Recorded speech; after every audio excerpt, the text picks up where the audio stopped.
Now that's done. Yay!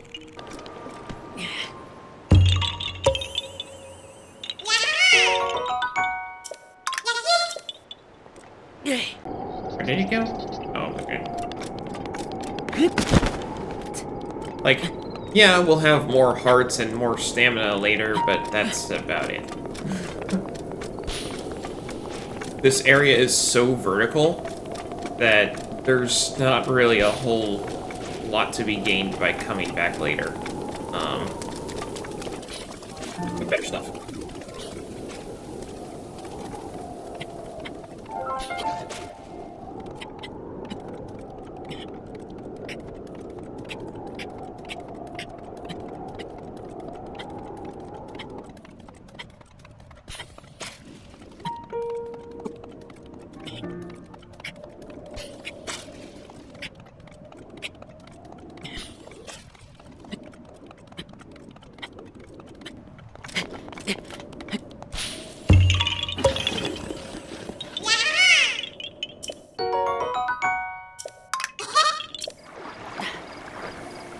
Okay, I fell down during that cutscene.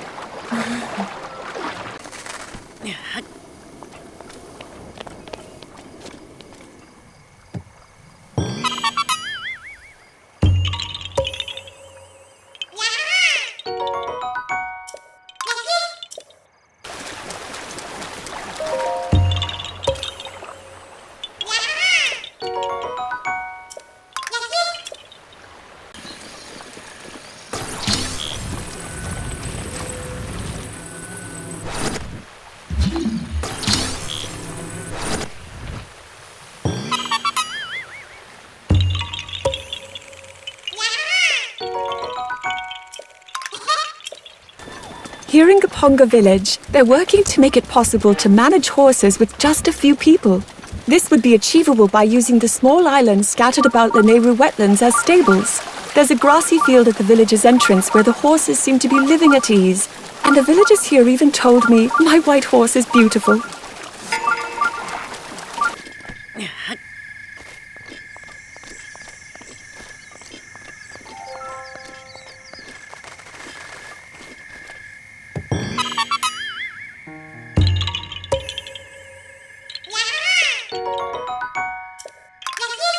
I can strive for perfection later. And instead, we will do the next best thing. Sneak ball.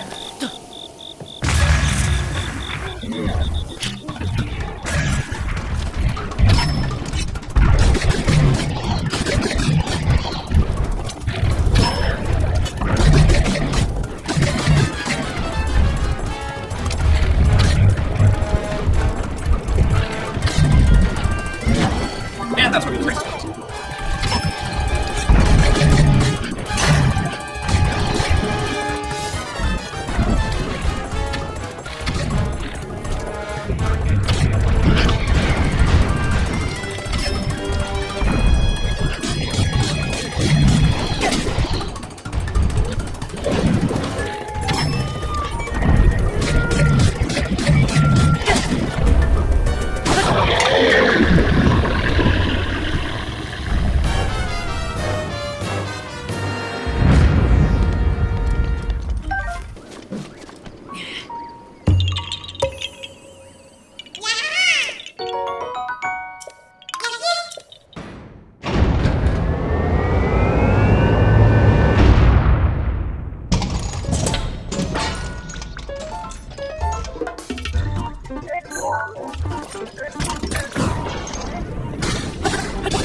I find it insane how many Koroks there are.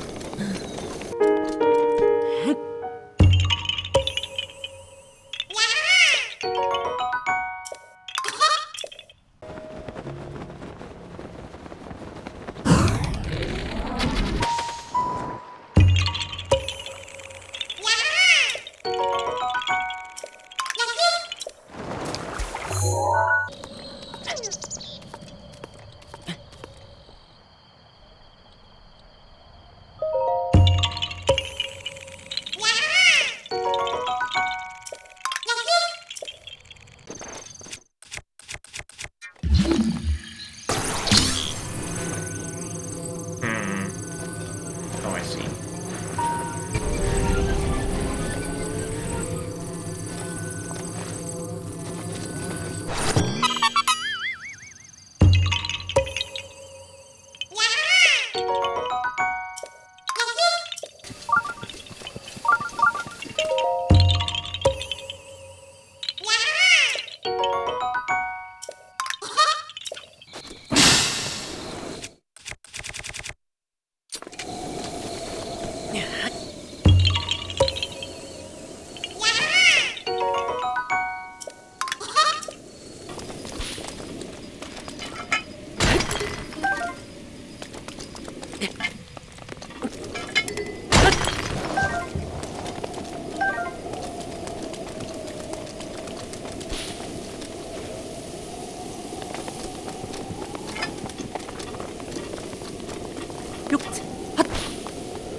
Left.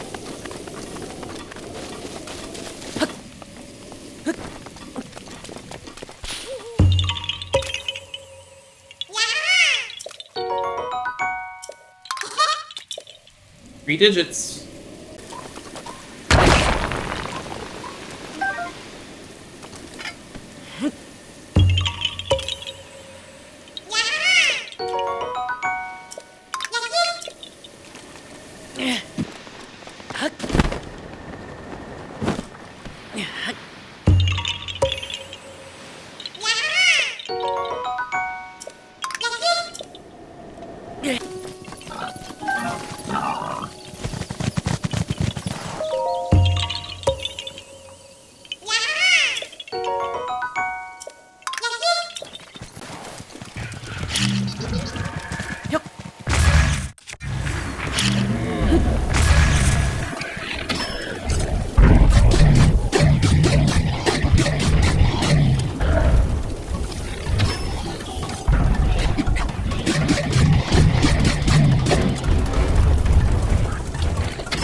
That went much better.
see.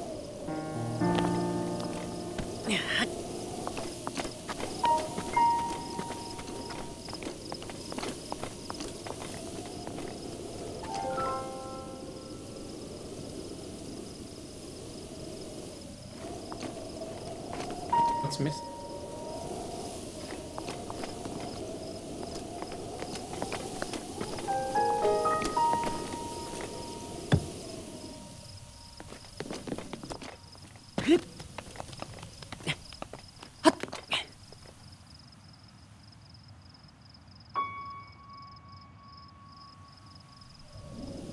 Is there another set?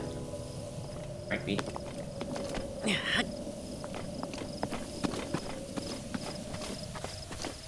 Aha, there he is.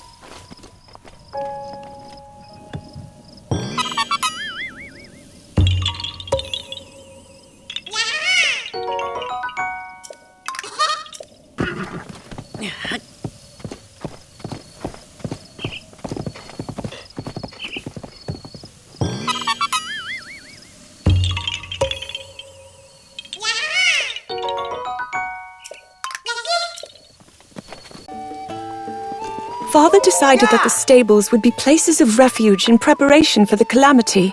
In his words, there is more to protecting our people than simply fighting. The Stable Association was thus established to further strengthen cooperation, and Mestro, proprietor of Wetland Stable, was appointed as its first chairman. Oh, there's Hestu. I think its location is fairly obvious.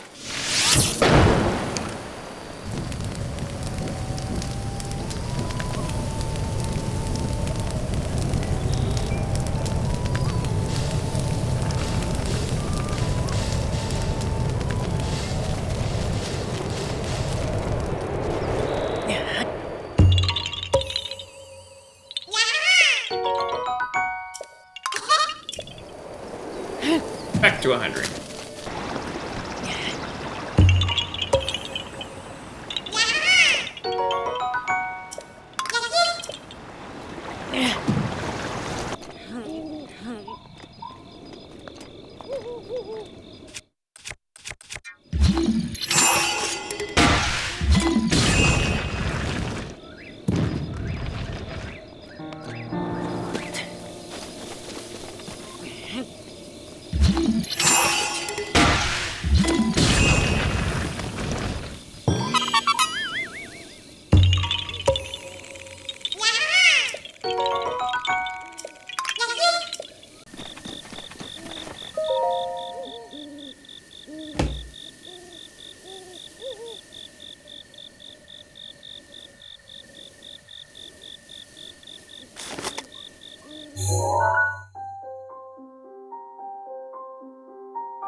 How did it come to this?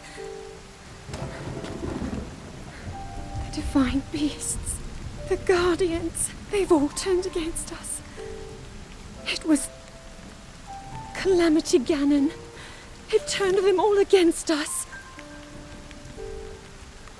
And everyone, Mifa, Urbosa, Rivali and Daruk, they're all trapped inside those things. It's all my fault. Our only hope for defeating Ganon is lost, all because I couldn't harness this cursed power. Everything I've done up until now, it was all for nothing.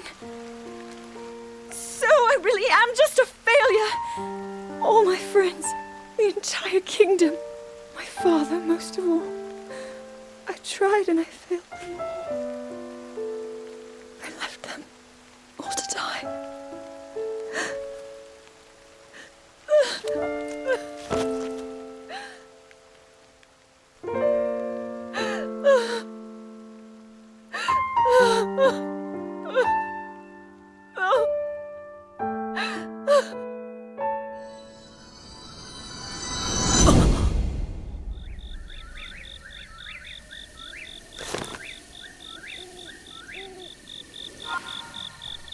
Hello, I'm Dragon Rider Luke. I'm a Christian streamer, and I'm always up for a friendly chat about my faith. I also think that it's important that people read or hear the Word of God frequently, so the next 5 minutes or so will be a chapter from the Bible. 1 Samuel 14. One day, Jonathan, son of Saul, said to his young armor-bearer, "Come, let's go over to the Philistine outpost on the other side." But he did not tell his father. Saul was staying on the outskirts of Gibeah under a pomegranate tree in Migron. With him were about 600 men, among whom was Ahijah, who was wearing an ephod. He was the son of Ichabod's brother Ahitub, son of Phinehas, the son of Eli, the Lord's priest in Shiloh. No one was aware that Jonathan had left. On each side of the pass that Jonathan intended to cross, the Philistine outpost was a cliff. One was called Bozez, and the other Senna. One cliff stood to the north, toward Michmash, the other to the south toward Geba. Jonathan said to his young armor-bearer, "Come, let's go over to the outpost of those uncircumcised men. Perhaps the Lord will act on our behalf. Nothing can hinder the Lord from saving, whether by many or by few." "Do all that you have in mind," his armor-bearer said. "Go ahead. I am with you heart and soul." Jonathan said, "Come on then. We will cross over toward them and let them see us. If they say to us, 'Wait there until we come to you,' we will stay where we are and not go up to them. But if they say, 'Come up to us,' we will climb up, because that will be our sign that the Lord has given them into our hands." So both of them showed themselves to the Philistine outpost. "Look," said the Philistines, "the Hebrews are crawling out of the holes they were hiding in." The men of the outpost shouted to Jonathan and his armor-bearer, "Come up to us and we'll teach you a lesson." So Jonathan said to his armor-bearer, "Climb up after me. The Lord has given them into the hand of Israel." Jonathan climbed up, using his hands and feet, with his armor-bearer right behind him. The Philistines fell before Jonathan, and his armor-bearer followed and killed behind him. In that first attack, Jonathan and his armor-bearer killed some 20 men in an area of about half an acre. Then panic struck the whole army, those in the camp and field, and those in the outposts and raiding parties, and the ground shook. It was a panic sent by God. Saul's lookouts at Gibeah in Benjamin saw the army melting away in all directions. Then Saul said to the men who were with him, "Muster the forces and see who has left us." When they did, it was Jonathan and his armor-bearer who were not there. Saul said to Ahijah, "Bring the ark of God." At that time it was with the Israelites. While Saul was talking to the priest, the tumult in the Philistine camp increased more and more. So Saul said to the priest, "Withdraw your hand." Then Saul and all his men assembled and went to the battle. They found the Philistines in total confusion, striking each other with their swords. Those Hebrews who had previously been with the Philistines and had gone up with them to their camp went over to the Israelites who were with Saul and Jonathan. When all the Israelites who had hidden in the hill country of Ephraim heard the Philistines were on the run, they joined the battle in hot pursuit. So on that day the Lord saved Israel, and the battle moved on beyond Beth-aven. Now the Israelites were in distress that day because Saul had bound the people under an oath, saying, "Cursed be anyone who eats food before evening comes, before I have avenged myself on my enemies." So none of the troops tasted food. The entire army entered the woods, and there was honey on the ground. When they went out into the woods, they saw the honey oozing out, yet no one put his hand to his mouth because they feared the oath. But Jonathan had not heard that his father had bound the people with the oath, so he reached out the end of his staff that was in his hand and dipped it into the honeycomb. He raised it to his mouth, and his eyes brightened. Then one of the soldiers told him, "Your father bound the army under a strict oath, saying, 'Cursed be anyone who eats food today.' That is why the men are faint." Jonathan said, "My father has made trouble for the country. See how my eyes brightened when I tasted a little of this honey. How much better it would have been if the men had eaten today some of the plunder they took from their enemies. Would not the slaughter of the Philistines have been even greater?" That day, after the Israelites had struck down the Philistines from Michmash to Aijalon, they were exhausted. They pounced on the plunder, and taking sheep, cattle, and calves, they butchered them on the ground and ate them, together with the blood. Then someone said to Saul, "Look, the men are sinning against the Lord by eating meat that has blood in it." "You have broken faith," he said. "Roll a large stone over here at once." Then he said, "Go out among the men and tell them, each of you bring me your cattle and sheep, and slaughter them here and eat them. Do not sin against the Lord by eating meat with blood still in it." So everyone brought his ox that night and slaughtered it there. Then Saul built an altar to the Lord. It was the first time he had done this. Saul said, "Let us go down and pursue the Philistines by night and plunder them till dawn, and let us not leave one of them alive." "Do whatever seems best to you," they replied. But the priest said, "Let us inquire of God here." So Saul asked God, "Shall I go down and pursue the Philistines? Will you give them into Israel's hand?" But God did not answer him that day. Saul therefore said, "Come here, all you who are leaders of the army, and let us find out what sin has been committed today. As surely as the Lord who rescues Israel lives, even if the guilt lies with my son Jonathan, he must die." But not one of them said a word. Saul then said to all the Israelites, "You stand over here, there. I and Jonathan my son will stand over here." "Do what seems best to you," they replied. Then Saul prayed to the Lord, the God of Israel, "Why have you not answered your servant today? If the fault is in me or my son Jonathan, respond with Urim. But if the men of Israel are at fault, respond with Thummim." Jonathan and Saul were taken by lot, and the men were cleared. Saul said, "Cast the lot between me and Jonathan my son." And Jonathan was taken. Then Saul said to Jonathan, "Tell me what you have done." So Jonathan told him, "I tasted a little honey with the end of my staff, and now I must die." Saul said, "May God deal with me, be it ever so severely, if you do not die, Jonathan." But the men said to Saul, "Should Jonathan die, he who has brought about this great deliverance in Israel? Never! As surely as the Lord lives, not a hair of his head will fall to the ground, for he did this today with God's help." So the men rescued Jonathan, and he was not put to death. Then Saul stopped pursuing the Philistines, and they withdrew to their own land. After Saul had assumed rule over Israel, he fought against their enemies on every side: Moab, the Ammonites, Edom, the kings of Zobah, and the Philistines. Wherever he turned, he inflicted punishment on them. He fought valiantly and defeated the Amalekites, delivering Israel from the hands of those who had plundered them. Saul's sons were Jonathan, Ishvi, and Malchi-Shua. The name of his older daughter was Merab, and that of the younger was Michal. His wife's name was Ahinoam, daughter of Ahimaaz. The name of the commander of Saul's army was Abner, son of Ner, and Ner was Saul's uncle. Saul's father Kish and Abner's father Ner were sons of Abiel. All the days of Saul there was bitter war with the Philistines, and wherever Saul saw a mighty or brave man, he took him into his service. May God bless the reading of his word. I have heard that the giant fossil in Bottomless Swamp was once worshipped by cultists who considered it the demon king from ancient times. It is said that their blasphemous words against the goddess summoned evil spirits, turning the water impure and changing the very shapes of the rocks to ominous forms. Now it serves as a den for monsters, so setting foot inside is not possible.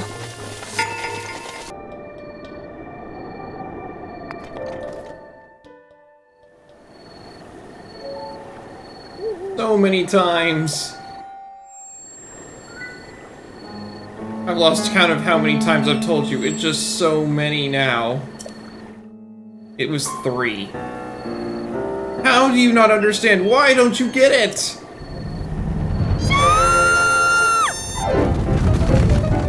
I work day after day after day to plant those flowers, then you come and hurt them over and over!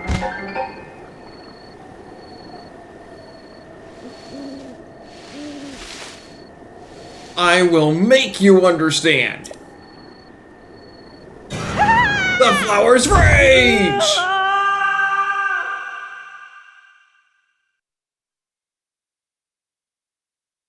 It was 3 times. What? She did 4 hearts of damage?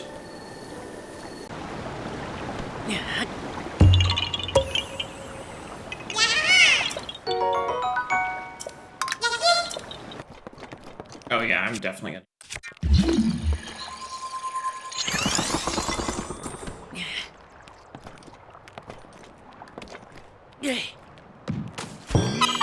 Perfect.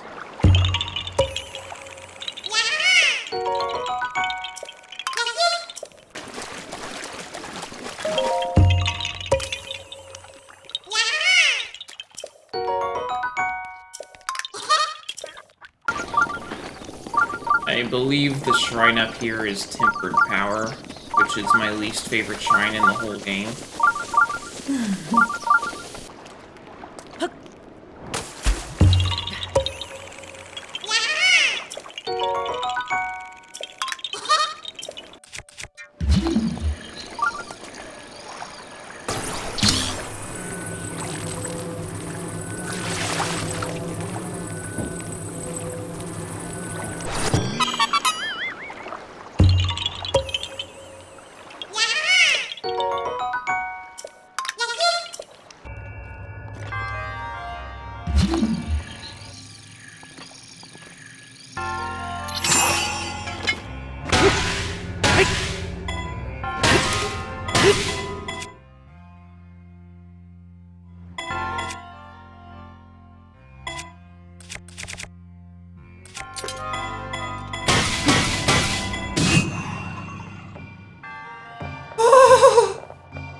That took way less effort than usual.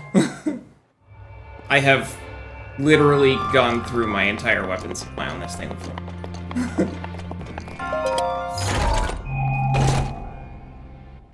Giant ancient core. Yeah, those things are so useful and so rare that I cannot pass up getting that chest, but it is... They make you work for it.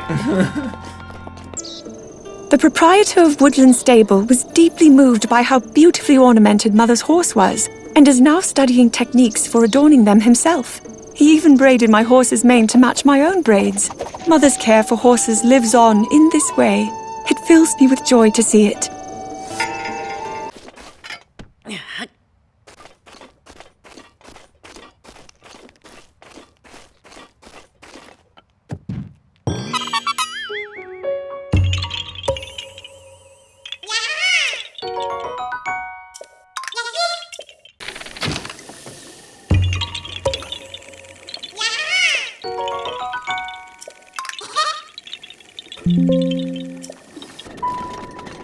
Though it is small, this settlement is the oldest in the land. Named after the founding king of Hyrule, there are various theories regarding the specificity of that name. Some believe that it was the king's residence, others that it was a village of his most ardent supporters, and yet others claim it was the birthplace of the Hylian queen. Ultimately, I'm not sure even the villagers themselves know the true origins of the name. But it's accurate.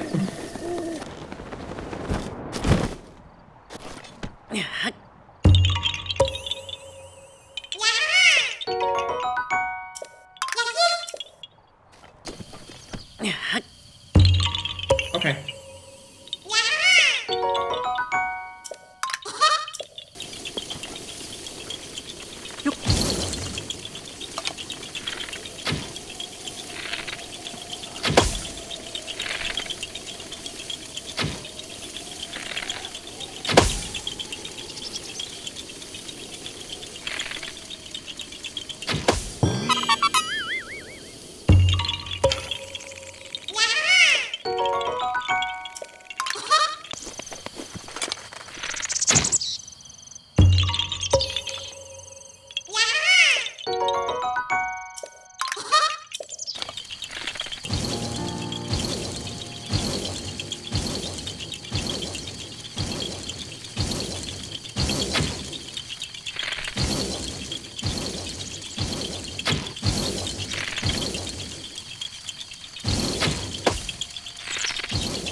Thanks.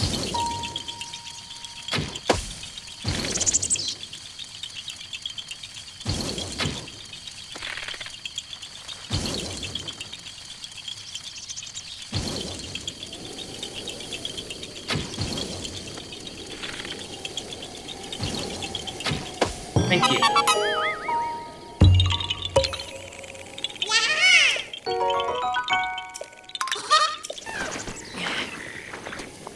Their horses refuse to go up the rocks.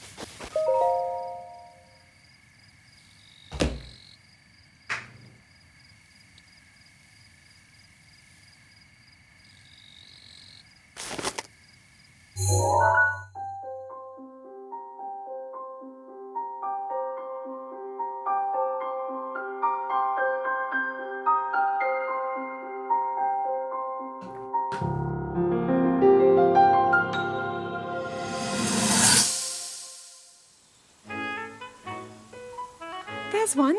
Oh, and another. The flowers we have in Hyrule aren't just beautiful. They're also quite useful as ingredients for a variety of things.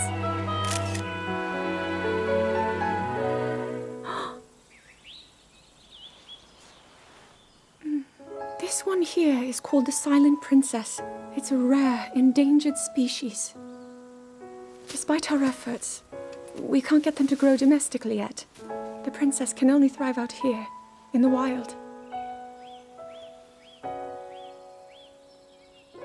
All that we can hope is that the species will be strong enough to prosper on its own.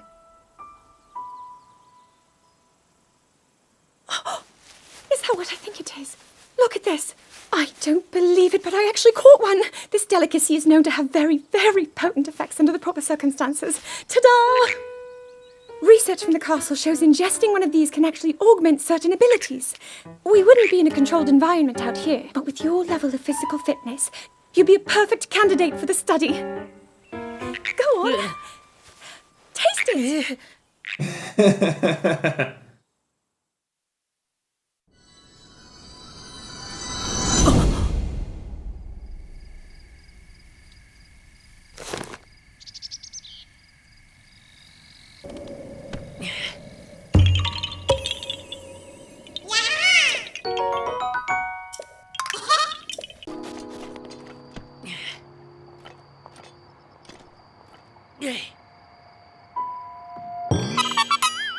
Perfect.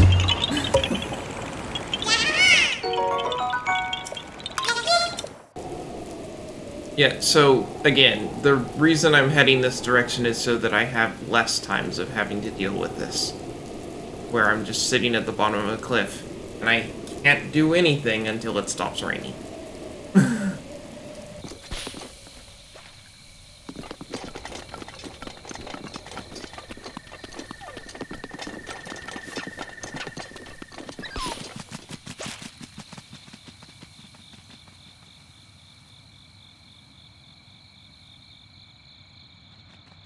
Here you go.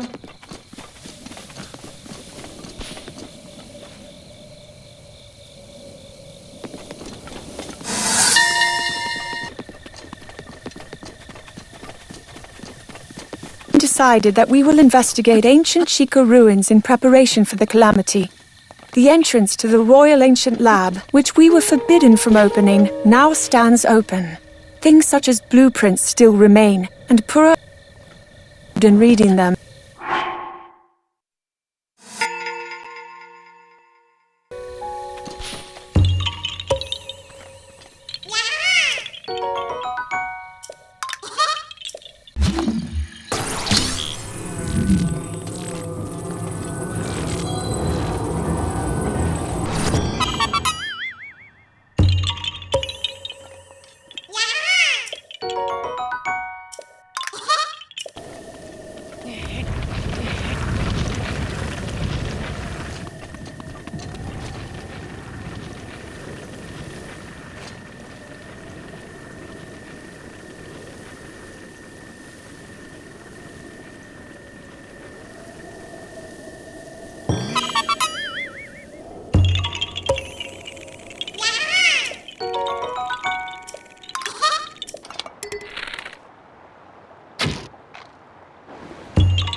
Alright, that's it for today. So when we come back next time, continuing west.